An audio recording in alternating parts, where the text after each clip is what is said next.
For almost every day of this year, South Africans have contended with load shedding, which is showing no signs of relenting as the winter season sets in. There's a scramble to find a solution or alternative sources of power to avoid a total grid collapse. Professor David Walwyn joins us now to share his thoughts on a possible best way forward. Prof, thank you for making time for us this afternoon. Let's start with a briefing that was held by the Minister of Electricity and some of the members of this Electricity Crisis Committee. We're hearing of a number of energy sources that will be sought. He's mentioned about 80 megawatt or so that will be coming from Mozambique. How do you feel about the progress he's given so far in the implementation of that energy action plan?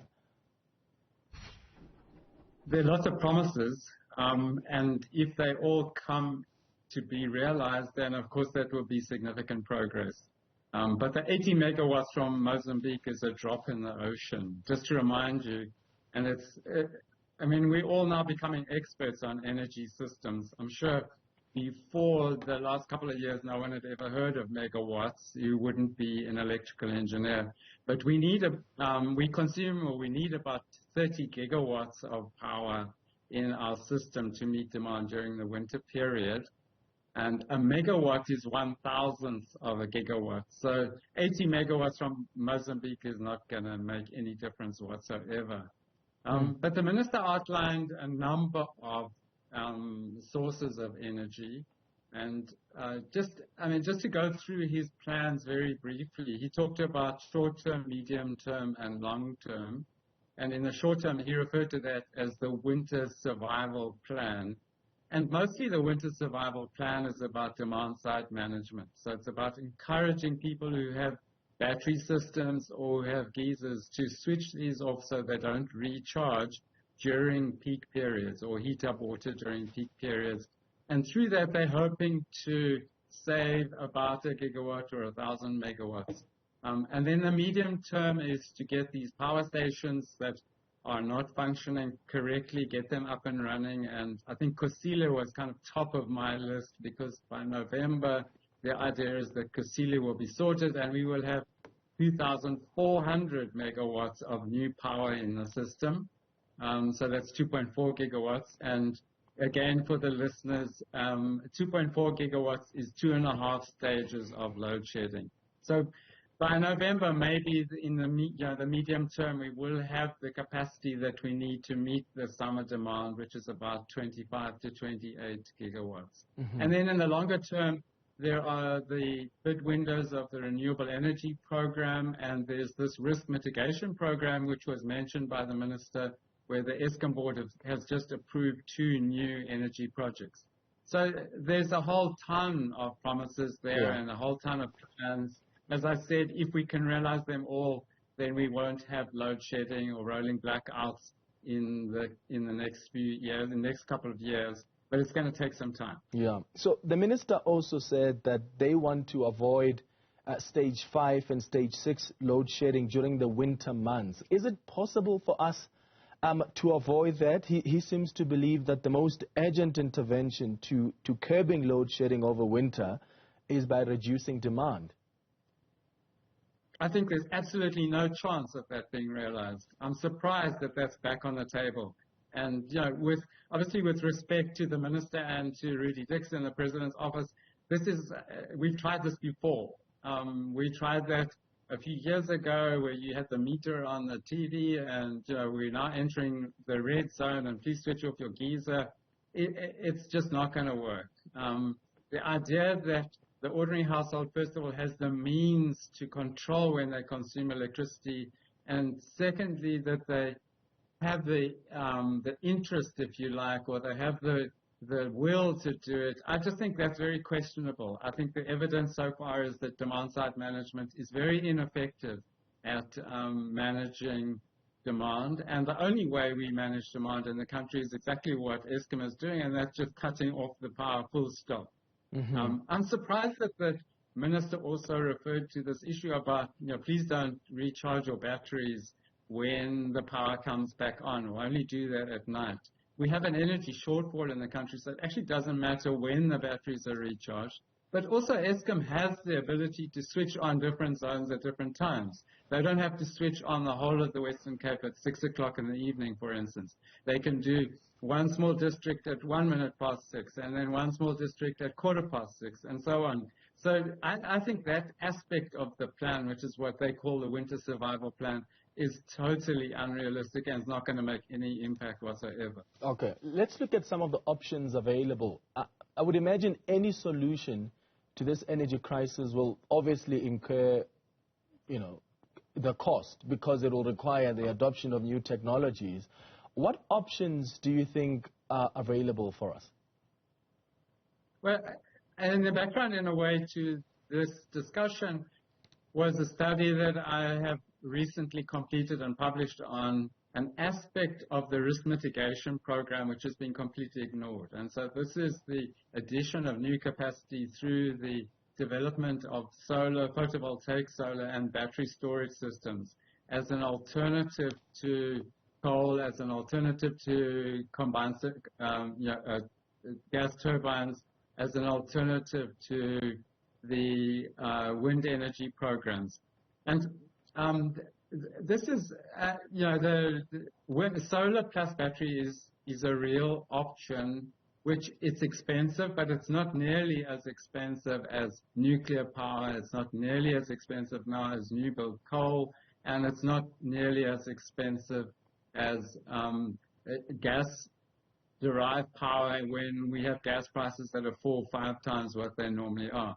So new technologies are going to be expensive, yes. That means that tariffs will have to go up to cover that. And I think the most sensible option for this country is photovoltaics with batteries. So just to make the final point on this, which is that the Renewable Energy Independent Power Producers Procurement Program, what they call the REI4P, has been through different bid windows, and we're now in bid window 7, and bid window 7 is asking for 1.2 gigawatts of battery storage, and that's exactly the kind of thing that I've been talking about, and where the study was about that, is that we can build battery storage, and not only that, but we can place the batteries in locations where there's capacity on the grid, and that's very important, because at the moment we are constrained by capacity on the grid. Yeah. You talk about the cost of this technology, and as you say, there are those who will argue these technologies are a little expensive. What costs are we looking at? So let's take a solar farm consisting of 50 megawatt of photovoltaic panels with 240 megawatts of storage capacity. How much is that costing? Is it in the billions? And when you talk about tariffs possibly going up to compensate for that, is it worth it down the line?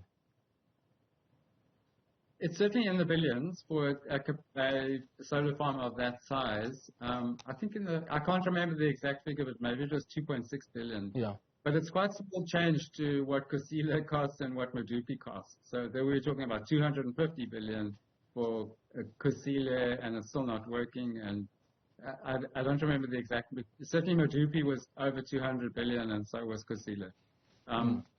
So that compared to new build coal, these are much lower costs. But of course, comparing apples with apples is the difficulty here. So we're actually not talking about what you'd call baseload or 24/7 power. We're talking about a peak power generation capacity, and that's what could be provided at reasonable cost by solar with batteries.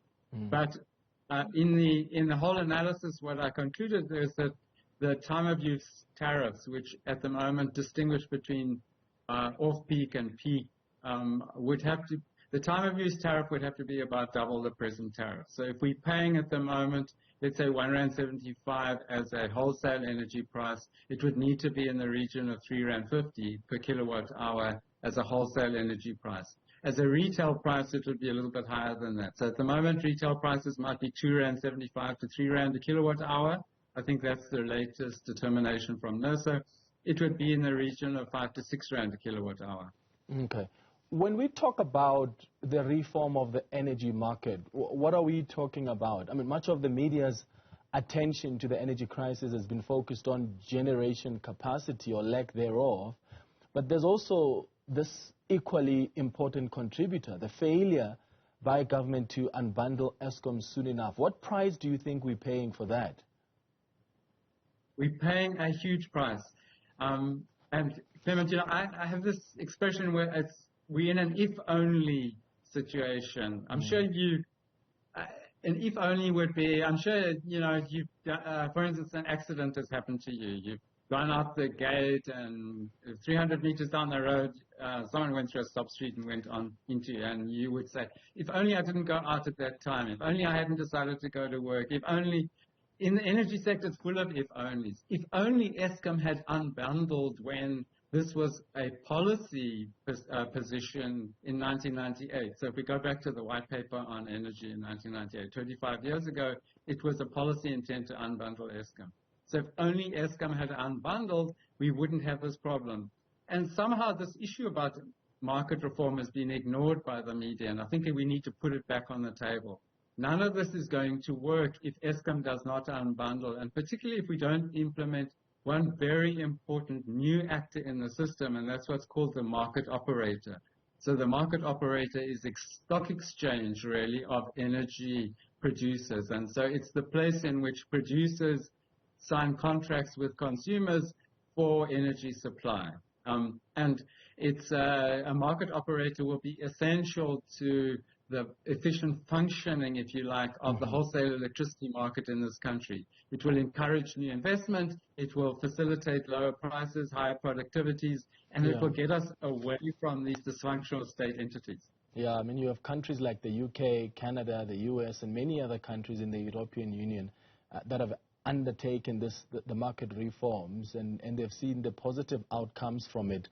So, Prof, now we are sitting with a shortage of generation capacity, a shortage of connection and transmission capacity. You could argue, and you have done so in your analysis, the growing environmental disaster. So in essence, unbundle Eskom, establish the market operator, use the bailout funds to build connection capacity, and use the market operator to build these large-scale battery capacity. Is that where our solution lies?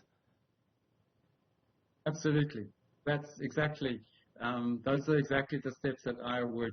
I mean, Eskom is already constrained in terms of the bailout program as to how it spends the money. And the Eskom is not allowed to spend the money, as far as I understand, on, even though the minister says that's what he wants to do, on kind of rejuvenating their generation capacity. They have to spend the money on transmission and distribution.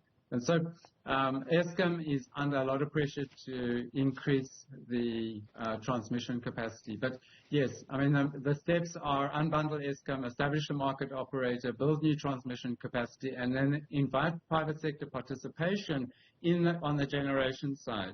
And whoever comes with the most efficient technologies wins the day. So whether it's solar plus batteries, which is what I argued is now economic, or whether it's wind or gas or nuclear, it's the market that will determine that, subject to our environmental requirements. And we mustn't forget those. I work in sustainability transitions. My whole purpose in the work that I do is to facilitate transitions in the energy sector to zero emissions. And we're not going to get to zero emissions if we're going to build gas-fired or gas turbines, because that's just contributing to the problem. So somehow we have to wean ourselves off that option of gas and diesel and coal. And so solar plus battery seems to be a workable and becoming an economic solution. All right. David Walwyn, thank you so much for making time for us.